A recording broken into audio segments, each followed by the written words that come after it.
My son was even more wiggly and he couldn't focus. And he would go into like just crazy tantrums at the blink of an eye, and we could never figure out what the triggers were. And when we looked at his diet and we looked at how much simple carbohydrate and how much sugar he was consuming, even though we were eating pretty healthy compared to a lot of families, we thought, well, let's try this. And we pulled out the simple carbohydrates and the sugars, and he was a different kid. He was Oh, a wow. completely different kid. He could focus. He's still high energy, still lots going on, but he wouldn't go into off the wall tantrums at no provocation. And he could focus when we'd ask him a question. So many times we'd have to be like, clap, clap, focus, like, come back here. We're still here talking. Like, you left in the middle of the conversation. So that was kind of the third straw. And that was where I started tying together my work as a teacher with my own family. Hey there, I'm Carrie, social worker and founder of PlayMotion Kids. Welcome to Wait, Am I Saving the World? This podcast is for the people shaping childhood, at home, in classrooms, and in our communities. Around here, we talk about what it really takes to raise the next generation of change makers through conversations about child welfare and development, parenting, education, and everything it takes to show up for kids without losing yourself in the process. I'm so glad you're here. Let's get into it. Hello, everybody. This is Carrie with Wait, Am I Saving the World? And today I am so excited to welcome Katie Barngrover to the show. She is a functional diagnostic Nutrition practitioner. It's a mouthful. Thank you, Katie. I was like, I don't need to write this out. I got the initials. I got this. I did not have this. So thank you for the save. You're welcome. It's a mouthful. Yes, it is. It's so FDNP. Yes. Yes. And she actually used to be a teacher for many years, over a decade, right? Mm-hmm. Yep. Yes. Yep. 12 years. And she has started some nutrition coaching based off of what she learned in the classroom and some things she's seen with her students and with her own family. And so I'm so excited here today to learn from her and hopefully get some good tips about some things we can incorporate into our lifestyle to help make things just a little bit easier. So thank you for being here, Katie. Thank you so much. I'm so happy to be here. Yeah, I'm so excited. So before we get into it, explain a little bit about what a FDNP, I won't even try. Explain to us a little bit what that is, what that means, what it is that you do. Yes. Yes. So I want a disclaimer first. I am not a certified nutritionist. I am not, none of those fancy titles. A functional diagnostic nutrition practitioner is a certification in which we look at how does the body function. We look at what messages is the body sending as to what isn't working correctly. That's the diagnostic piece. It is not a diagnostic tool like you go to your physician for. Okay. But we're looking at what is the body, what messages are the body sending us? And then we use food and other lifestyle changes in the nutrition aspect in order to help people modify their own behaviors based on the messages that their unique bodies are sending them. So I do a lot of functional lab testing in order to help decode the individual messages unique to every person. And to back up a little bit in my story, I was, as you said, a math and science teacher for middle school and high school for 12 years. And I really enjoyed it. There was a whole lot of reasons to leave. Part of it had to do with my family's health story, but a bigger part of it had to do with I recognized that what my students needed, I couldn't give them from within the classroom. I watched my students come in with school breakfast filled up with cinnamon rolls and Pop-Tarts and sugar juice and things that I knew were not nourishing to the body. But I also knew that our federal guidelines, that our school district had to follow the federal guidelines. And that's what our pyramid said, was that carbohydrates are at the bottom. And so even though they're whole grain carbohydrate cinnamon rolls, they're still incredibly unhealthy for our children. And I would watch their behavior 30, 45, 60 minutes after they ate this stuff, and they would be crazy bouncing off the walls, and then they would be flopped in their desks, and they barely stay conscious because they came off their sugar high. Then they would go to the vending machine and they would get a soda or they would get an energy drink, and we would follow the same cycle all over again. And it was frustrating because there was nothing that I could do to change what the school was offering, because that's how the school got funding for food.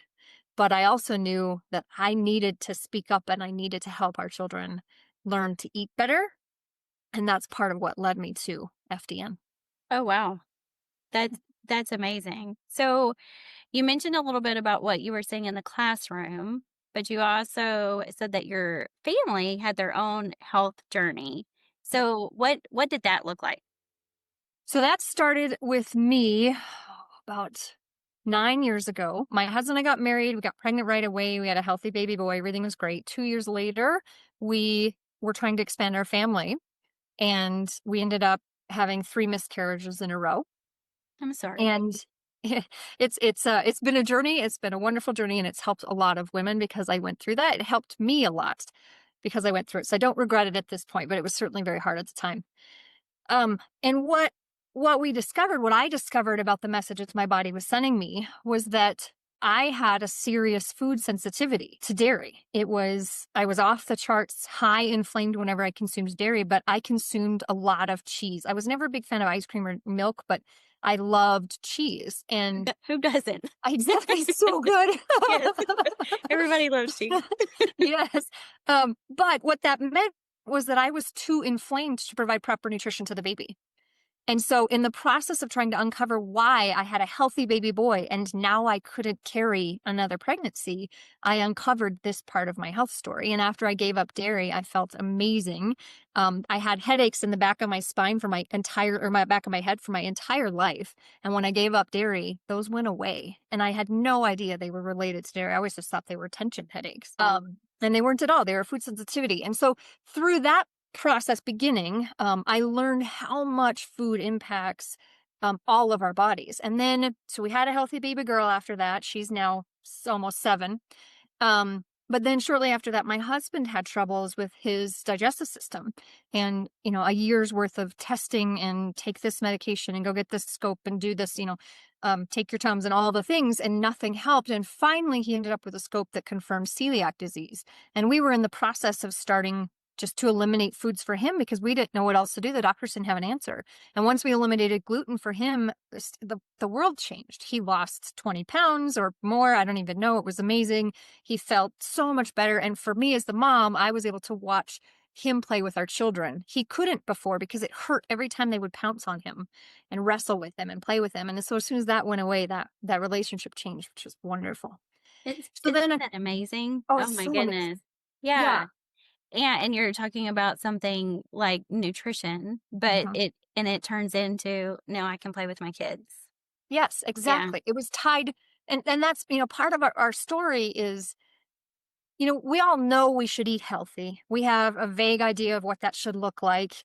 But we're not cookie cutters. Everybody doesn't require the same things.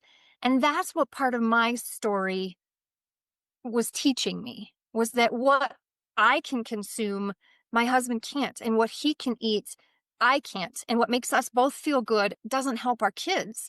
And we're all unique enough that to follow the standard advice means that we are probably not feeling as good as we could.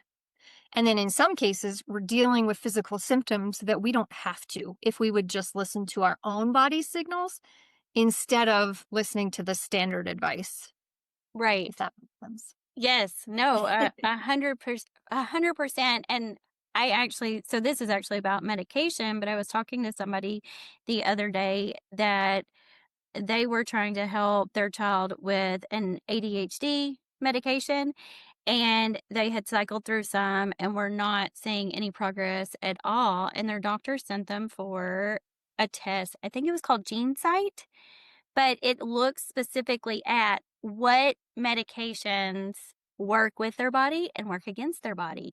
And every single standard one that a doctor, would put a child on, nope, in the red.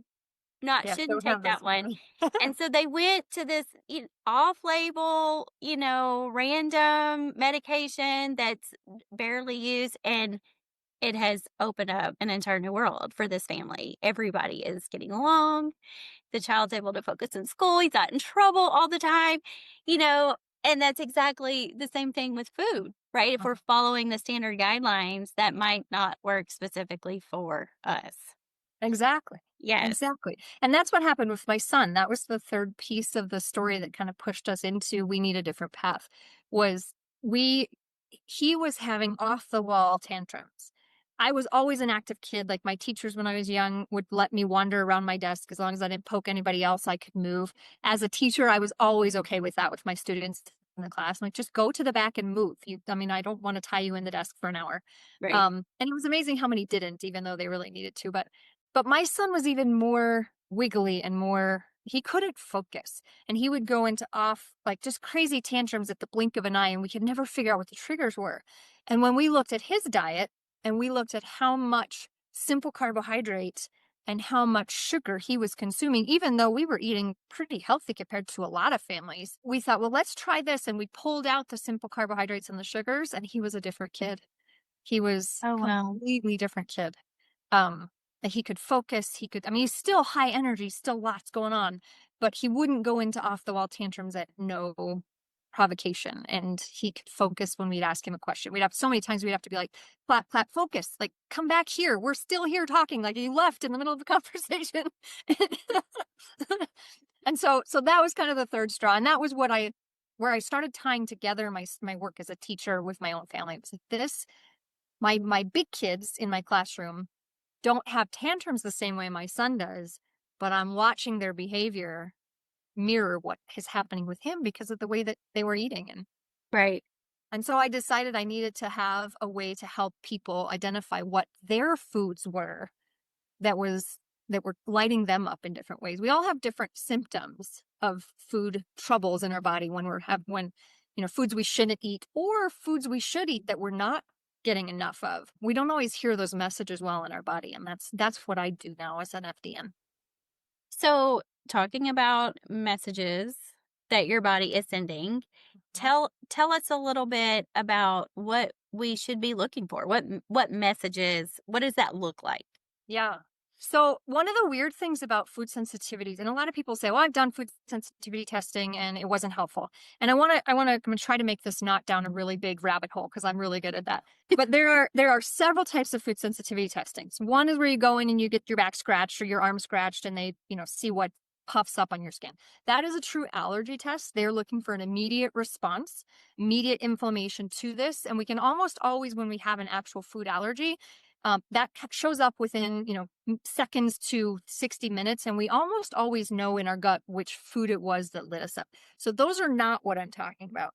But the foods that our body doesn't want produce an inflammatory response, but it's delayed. It can be 12, 18, 24. It can even be up to 72 hours later that food is producing inflammation that you would recognize as inflammation. And so one of the tricky things about food sensitivities is it's really hard to identify which food it was. And then our body carries the antigens in the body for a length of time. So if you've had a lot of that food over a while, it can take a lot of weeks before you see relief from those symptoms, if you can even pinpoint what they are. Like I was saying, I didn't even know that my headaches were caused by dairy until I gave up dairy for a month. And then I didn't have headaches. I didn't really even recognize that they were gone until I went back and had dairy and had a whopper of a headache. Thought I had a hangover, but I'd only had one beer with my pizza. I'd had 3 pieces of pizza. And I was like, oh my gosh, that's the cheese. That's not the beer that made my head hurt. You're like, beer's fine. No cheese. Yeah, not in large doses, but Right. I knew I hadn't had a large dose that night. And so it can be pain in joints. Oftentimes the inflammation from these food sensitivities will travel and stick in places where you've had past injuries. So it can be smooth muscle issues, drippy nose. It can be that cough you've perpetually got that you just can't seem to ever get rid of. It can be digestive troubles. It can be sleep issues. We can have trouble sleeping because the body is fighting the inflammation from the food sensitivities. Those are probably the big ones. There's a bunch more, but those are probably, if you have a chronic symptom in this arena and you can't seem to figure it out, that's a place to begin. is to look at food testing to figure out, is there something in your body? And I go back to food testing a lot because it can take so long for symptoms to show up. Mhm. Like I said, even up to 72 hours later, that it's just really hard to eat a diet in which you're removing the suspect food when you're not even sure in the last 4 days, 3 days, what did I eat that Right. might be causing Yes. it? And And then then you so might much of have our to wait a month, right, to yeah, know if you even feel better. exactly, exactly. So I think food testing is a much more simple way in our crazy, crazy world of identifying that. And then when you go to our kids, if we food sensitivity test our kids, but they can't always tell us. My son couldn't tell me that his brain was on fire and that he couldn't focus because he was just all over the place. And so it wasn't until we thought to remove those carbohydrates from him that he saw the calming. And he's still young and he's starting to figure out, the other day he mentioned, he's like, oh, I had too much sugar this weekend. I can't focus today. I was like, yes, we're winning. We're Yes. not there yet, but we're winning. Can recognize it. That's Yeah. awesome. Yes. Yeah. So, and I've had several other wins working with kids on food sensitivities. That's just been super fun. Yeah, that's great. So, okay, so speaking of, and it sounds like testing may be the best way to do this because food information is so overwhelming. And I even know this in my own household because I have always enjoyed reading about nutrition, longevity, all the longevity research they have out now. And my husband has just recently got on that bandwagon, and we are not following and listening to the same people. Yeah. So It's he's like, totally they different messages. they say do this, and I'm like, let me go pull a book out for you because they don't say to do that, right? Yeah. Yes, exactly. This is good for you, this is bad for you. So how do people kind of cut through some of that and figure out what is actually helpful for themselves and for their kids? Yes. So I think, in a picture perfect world, in my world, we would all test because that's how I can get to your unique story. If you're not in a place to test because it's not crazy expensive, but it's not super cheap either, then uh, what we find is a lot of people do best by cutting out gluten, which is wheat, rye, and barley are the three most common grains that have gluten in them. Cutting out dairy, cutting out eggs sometimes. I'm eggs I'm on the fence on, and then corn. And so corn, gluten, and dairy all cross react, which means they in the body, to make it in simple terms, they pretend to be each other. So if you have a gluten sensitivity, but you're eating a lot of corn, even if you cut out gluten, you might find that corn is tricking the body into thinking you're still getting gluten. And once you clean out the body, once you do that deep cleaning and it's gone for a while, then the corn may not trick the body anymore. But when it's inflamed, it doesn't always tell the difference between the dairy and the corn and the gluten. And so if you're not at a place where you want testing, it's a big ask to take all of those out at once, because that's darn near every processed food you're going to find is going to have some of those in it. Right? I'm like, what are people doing for Thanksgiving week, Katie? Like, Yeah. Yep. help us out here. Yeah, so you're going to eat turkey and you're going to eat potatoes, and you're not going to do gravy unless, you're just probably not going to do gravy. Yeah, so in a picture perfect world, you're going to whole real foods. Right. And for 30 to 60 days, nothing that comes out of a barcoded package, save eggs that have a barcode on the box. But you know what I mean? Like, they're still whole real foods. We just can't package them in something with a barcode. Right. Um, you're staying away from dairy, you're staying away from sugar for 30 to 60 days and see how you feel. And then you start testing foods one at a time to bring them back in. You don't go back to the crackers that are not just gluten. They are so many other things in the crackers. You go back to adding a little bit of flour and maybe making that gravy for your turkey. That's just the flour and the beef broth or the chicken broth and the fat, whatever fat you were using. Right. Another place to start is seed oils. Those are incredibly inflammatory. And so, if testing isn't where you're at either, that's another one that's a good just first step to take. If it says soybean oil, if it says vegetable oil, if it says canola oil, pitch it in the garbage. We should be eating butter. We should be eating beef tallow. We should be eating ghee. Olive oil is not bad, and coconut oil is not bad. Palm oil isn't terrible. I've lost one. I don't eat a lot of those. The animal fats are going to help the inflammation to clear out of the body better. Okay. So you mentioned testing being the best option, and I 100% agree. To me, it sounds like that's where everybody should start, but you're right, that might not be always the most accessible. Correct. So how does someone approach their doctor with this information, or how do they go about getting tested if they're Mhm. interested? Because I'm looking at what you talked about the messages were. And food sensitivity testing, I am 100% certain would not be the first line of defense No, no, it when, wouldn't be. yes, if they go in and say, I have joint pain, they're not going to say, let's Let's see if do you have any food sensitivities, right. They're going to right? say, let's do an MRI. Oh, you need surgery. Yes. The Advil's not working anymore. You have, yeah. Yes. Let me give you Um, some arthritis medication or, whatever it may be. So yeah. how does someone go about advocating for themselves with that, or how do they access this if they're interested? Yes. So let me back up 1 second and talk about the two kinds of food sensitivity testing that are very common out there. One is called an IgG test, and that is the one that most practitioners are most familiar with. And it is not my favorite kind of test, and I'm going to tell you why here in a second. The second one is called the MRT test, or the mediator release test. So the IgG test is an antibody test, and we all know about antibodies from COVID. An antibody is simply a flag that the body creates for something that it doesn't like. The trick with antibodies, though, is that the body will create an antibody for something it sees as an invader. So it will pin it and say, immune system, you need to attack this and get rid of it. Or the body will pin an antibody on something it calls trash. And it says, we don't want this here. We don't know what it is. It's not hurting us, but it's just kind of clogging up the works. Let's get rid of it. Those have very different responses in the body. They're both stressful on the body, but one is significantly more stressful than the other.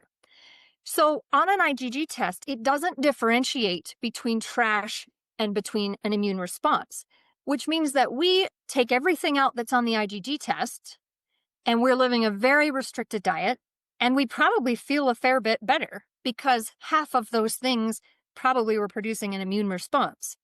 But eventually the diet is just, we can't live this way anymore. I can't eat anything. It's all off limits. But then we don't know where to go. We don't know which ones to start adding back because we don't know which were trash and which were immune system. And so then we just kind of give up. We do the whole thing and now we don't feel good again and we're still not sure why. And so that's the reason that I don't particularly like the IgG test. If that's the only one you can do it because you will get some information, but then you need to be really methodical about how you add foods back because some of those that are really high may not actually be inflammatory for you. They may just be your body's not digesting them well enough and it sees them as trash. So the mediator release test is testing a live blood sample genuinely for inflammation. Now, it can miss things. It is not perfect, but it doesn't typically have false positives. So when you see something that's inflammatory on that test, then it is, almost a guarantee, can't guarantee anything, but almost a guarantee that it is 99.8%. right. That it is a problem for you. And so what we do with the MRT test is we take out all of the inflammatory foods for 60 days, and then we methodically add them back one at a time, starting with the ones you missed the most, not the ones that were the most reactive. And we build a diet for you based on how your body responds to reintroducing those foods once we've cleaned it up. And that's what I found with success for my children not my own kids, but my clients that are children, is when we clean things up, their behaviors change, their digestive system improves, they feel loads better, anxiety decreases. I have a beautiful little autistic boy who doesn't speak and started speaking, not sentences yet, but words, which he'd never done. And so we're seeing just amazing things by reducing that inflammation in the body. And then we very intentionally add back one at a time. And you can see the symptoms return because now you've had a 60-day gap in those symptoms. So to get MRT testing, you have to find a practitioner who will run them. Typically, that's not your doctor, and they're not typically covered by insurance. I can run them. There are other FDNs like me that will run them for you. And I'm certain that the MRT, the mediator release test company, probably has a list of practitioners that you could seek out. You mentioned all the success you've seen with your student clients, and gaining the ability to have speech is just about probably one of the most amazing testimonies, It was right? That, extraordinary, yeah, and yeah, it's that, still he's still very early. It's still, 1 or 2 words. It hasn't been, yeah, the floodgates open, but it was still quite astonishing to hear that progression from yeah. him. He's 10. It's I so mean, that is worth celebrating. No, yes. no matter how much progress it is worth celebrating.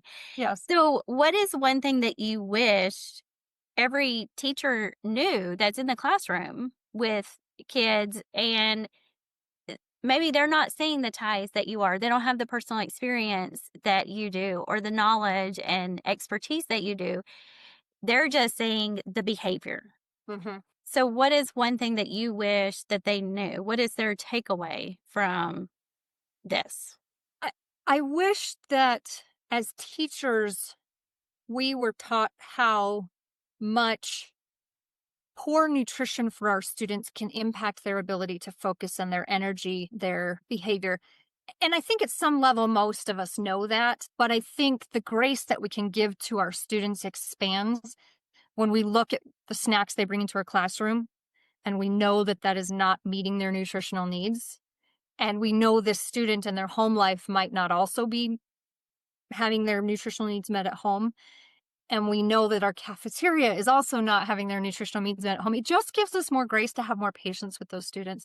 Doesn't excuse the behavior. It doesn't mean the disruption in class is okay. But I think it helps us react from a more calm place that they're not doing it to be a little turd, to push our buttons.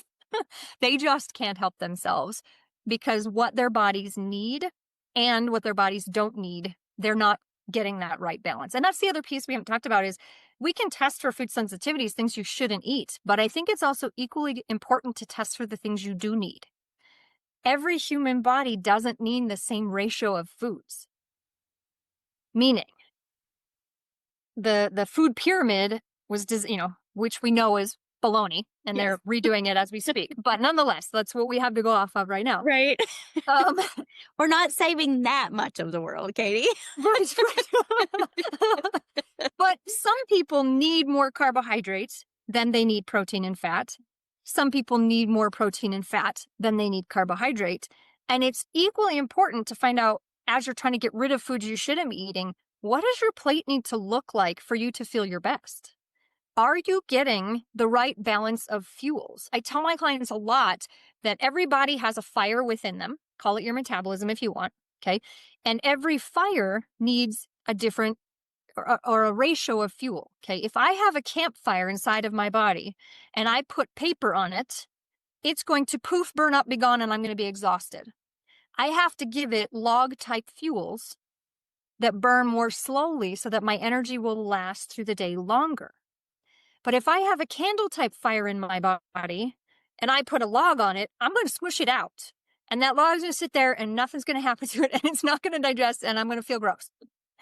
And so we have to figure out which one are you, or are you a combination of both? People are anywhere in the spectrum. And so that's the other piece is what fuel makes your body feeds your fire the best. So does the testing give you that piece of the puzzle, or is that something different? It's a separate test. That one is called metabolic typing. And that's typically when I'm working with somebody, I want to do both. It's a little more tricky with kids because that test is a lot of questions. How are you feeling when? And so, depending on the age of the child, we may or may not do that one, but that one's definitely a good one for adults. And if you do it for both parents in the household, generally speaking, your kid is somewhere between, near the both of you. That's how it happens with all of the genetics. It works that way with food too. So we can usually get as we zoom in on the parents' nutritional needs, we usually get pretty close to what the kid needs. Okay. So, yeah. So what is one food or habit that you wish every family could adopt that pretty much across the board? Like take testing out of the equation. Yeah. What is something that is just going to help most people? I wish we would stop shopping in the middle of the grocery store. I wish that, Shop the edges. yes, that everything we sent with our kids to school came from the edges of the grocery store. There were no Oreo cookie snacks. There were no granola bars. There were no bags of chips. There were no fruit cups filled with sugar. that we sent them with an apple, maybe cut up with some peanut butter. We sent them, with a yogurt. We'll be careful with those. They have a lot of sugar, but they're better than the granola bars. I think if that's one change we could make, that we don't let kids take anything out of the house that comes from the middle of the grocery store. And I know that's really hard because the stuff that's on the outside is perishable. And so Mm-hmm. if they don't have an ice pack in their lunchbox, or they don't have, there's a balance we have to find there. But just to eat from the outside of the grocery store would change a tremendous amount, an immense amount. Those two words together become whatever I was just going to say. We knew what you meant. Yeah, exactly. So, you would see energy increase in a healthy way. You would see crazy energy decrease. You would see focus increase. You would see gastrointestinal issues improve. And I'm not saying they would all go away, but by getting rid of that center of the grocery store from your child's um, diet at all, not even just going out of the house, but I mean, that would be the starting place. You would see a lot of things improve in your kids. So how do you help the parents of your clients when you're working with a child client navigate the fact that they're going to school with a cut up orange or apple, and then when snack time comes around, all their friends have the granola bars or the Oreos? Uh-huh. Is there some type of mindset or thing that you tell them to help them navigate that situation? So I think one of the best places to start is over a vacation where you give them 2, 3, 4, summer vacation worth of practice eating foods that make them feel good. And then you have time to zoom in on what the snacks are that they appreciate the most. I think a second trick for your 5th grade and under is to rope in the teacher. I want my kids to eat healthy snacks. And so if you're going to give out treats in the classroom, I will buy special treats you can give to them. Not to the whole class. I'm not asking that. But so for example, in my son's class, they would do prizes and there would be a box full of sugar stuff that she would give to the kids. And I said, please don't let him buy those with his tickets. And I would get a box of erasable pens, and I would get a box of little Matchbox cars and things that he could have. And she would let him choose out of that for the prize box. And then the conversations that he and I would have would be, remember that you feel better when you're eating better food. You don't get in trouble as much at school. And here are some tools that you can use with your friends. Like when they offer it to you, say, no, thanks. I don't feel so good when I eat that. Doesn't mean they can't eat it. Doesn't mean we're harassing. And then I would also give him times when it was okay. We never said no to birthday party treats at school. Because then it was special. And we always made sure the teacher would tell us so that when he came home and he was bananas, we knew what was going on. But we try to keep him as much engaged in how his body feels when he eats that stuff so that he can make better choices. There came a point in time where we needed to have a reward system. If you get home and you've said no to a friend, we're going to do this special thing. Or, you didn't take the treats of your friend, or you could honestly tell, we had verification from teachers sometimes as we were going through that process, but we had to get his buy-in because there's way too much on offer at school. And then we stopped letting him eat school lunch because there was nothing on that plate. Pulled my kids out to homeschool, and I quit teaching a year before we pulled them out. And so that whole year I went to school and ate lunch with them once a week. And I was appalled. It was like all I could do to not throw trays in the garbage. Crawling out of your skin. Yes. And so we would have conversations at school. I'd be looking at my kids and I'm like, so, what on that plate is a good thing to eat? And my kids would be like, nothing. There's nothing on that plate. I'm like, you're right. And some of their little friends are like, I shouldn't eat any of this. Like, none of you want to feel good. Right. Sorry. Oh. Yeah, it's like, start with the meats, start with the Right. So education, like just keeping him in the loop and not beating him up when he made a mistake, but trying to help redirect, I think was. Those are so good, Katie. I mean, that is so helpful. And there are so many different ways, right? Yeah. We've tried a lot of them. I love that's really going to help some people. So, do you have a myth that you like to debunk about healthy eating? Is there one food or one belief around food that you're just like, no, that is so not Yes. true? Fat. Fat is my favorite one. Eating healthy fat does not make you fat. Eating healthy fat does not create heart disease. Now we have to talk about what healthy fat is, and I've already mentioned it, when we were talking a little bit earlier. Healthy fats are fats that are balanced in linoleic acid and alpha linoleic acid. They come from animals and a few plants.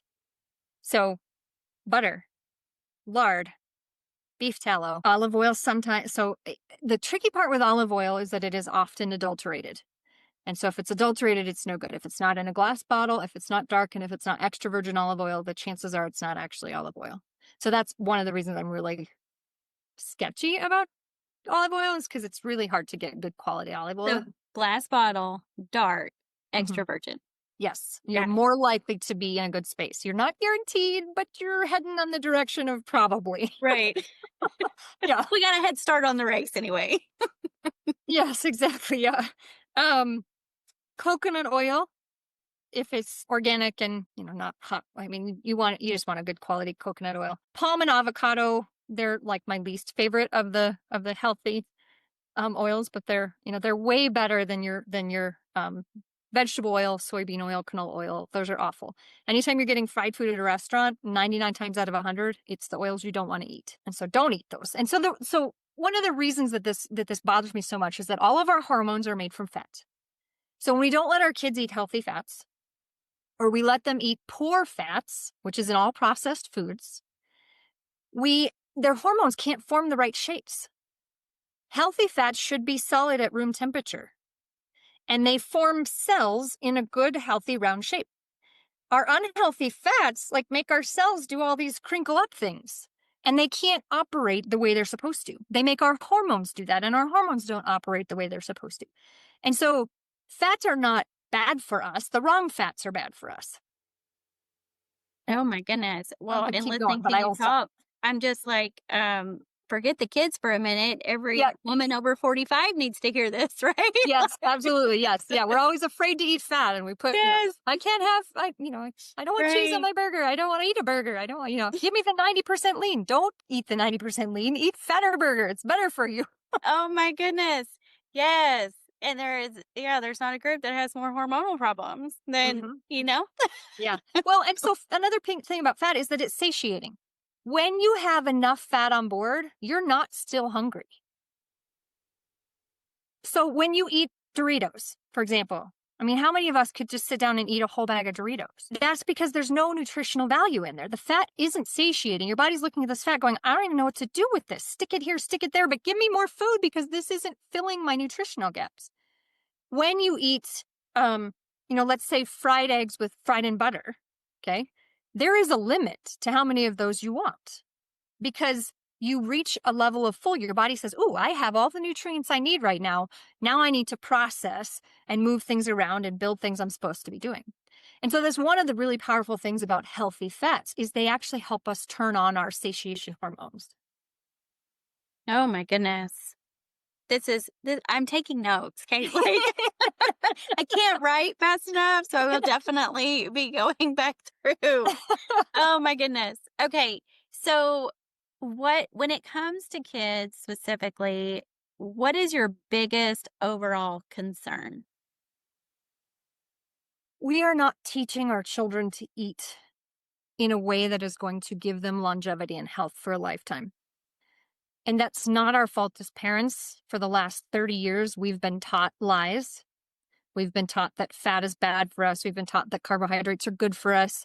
And we have some skepticism, if we haven't dove into the world of health and nutrition, as to changing that, because that's what we were touted in the 80s, 90s, 2000s was healthy for us.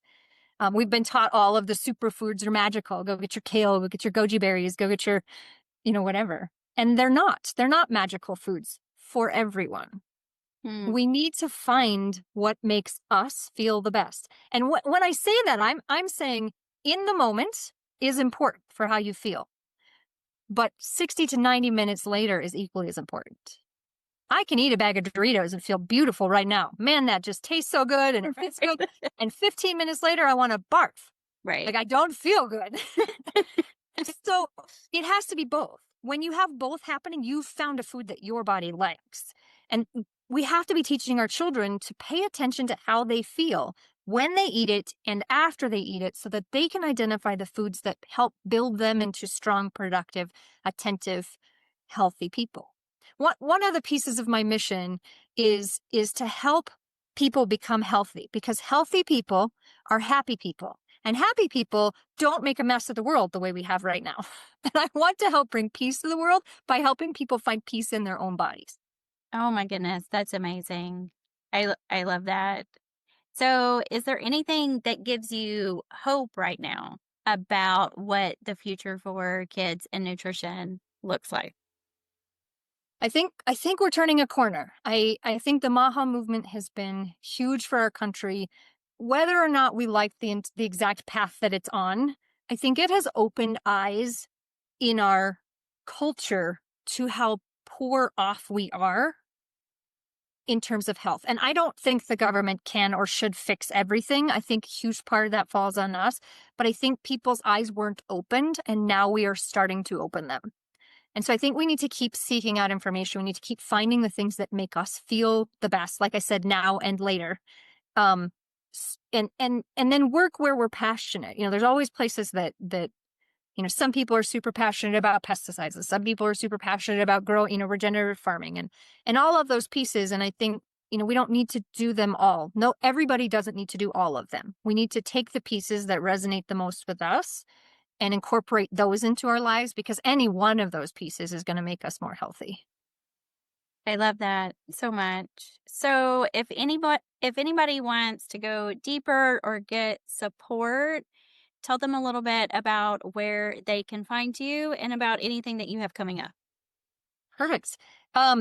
So if you're wanting support for food testing, I am launching a new program. It starts January 7th, which I think is that first Wednesday in the new year, in 26.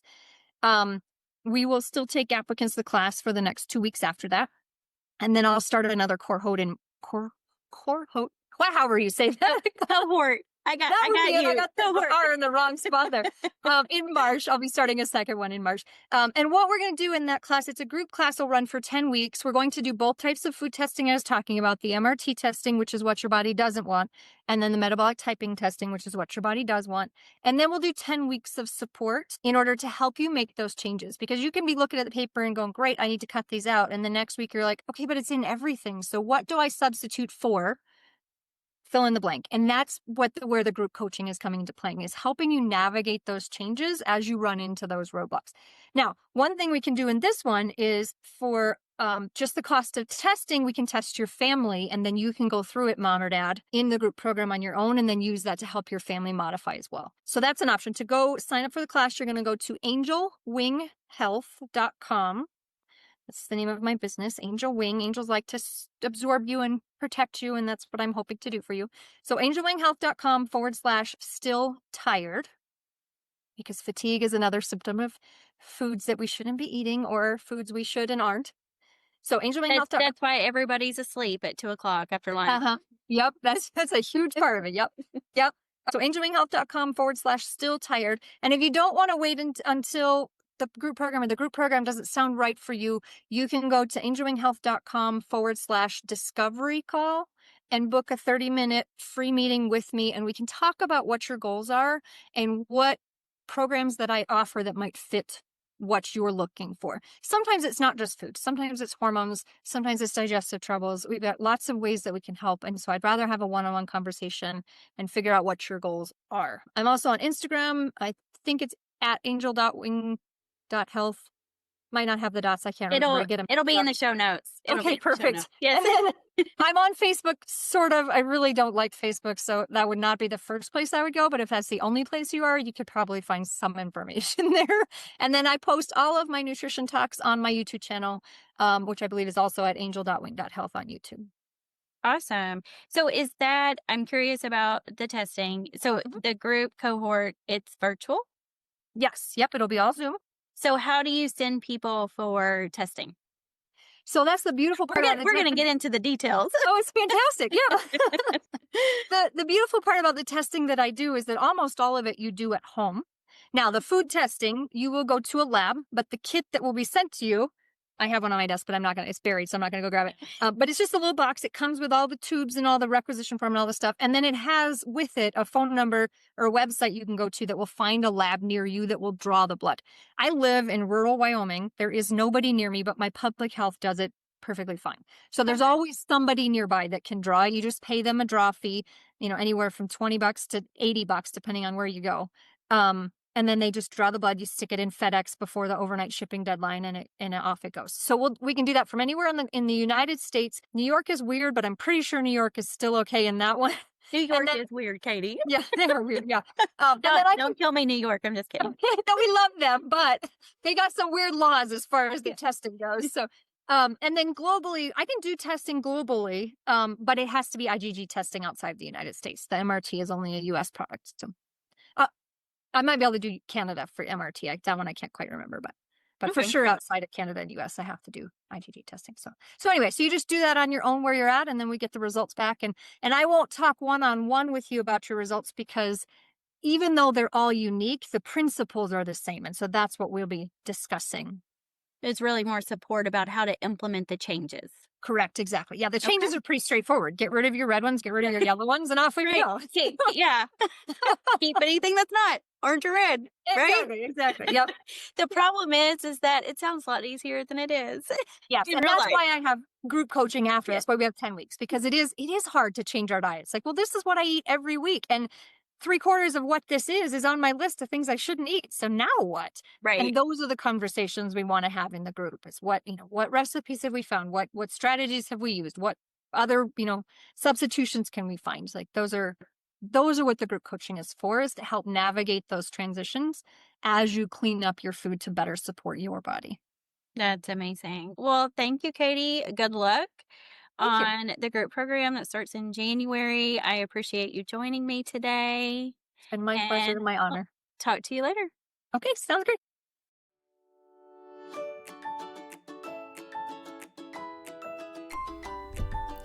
Thank you so much for hanging out with me today. If you enjoyed this episode, follow the show and share it with someone who cares about showing up well for kids.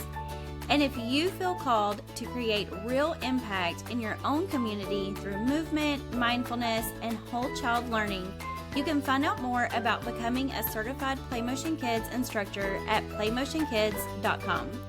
Until next time, stay curious, stay kind, don't forget to make a little time to play, and now get out there and go save the world.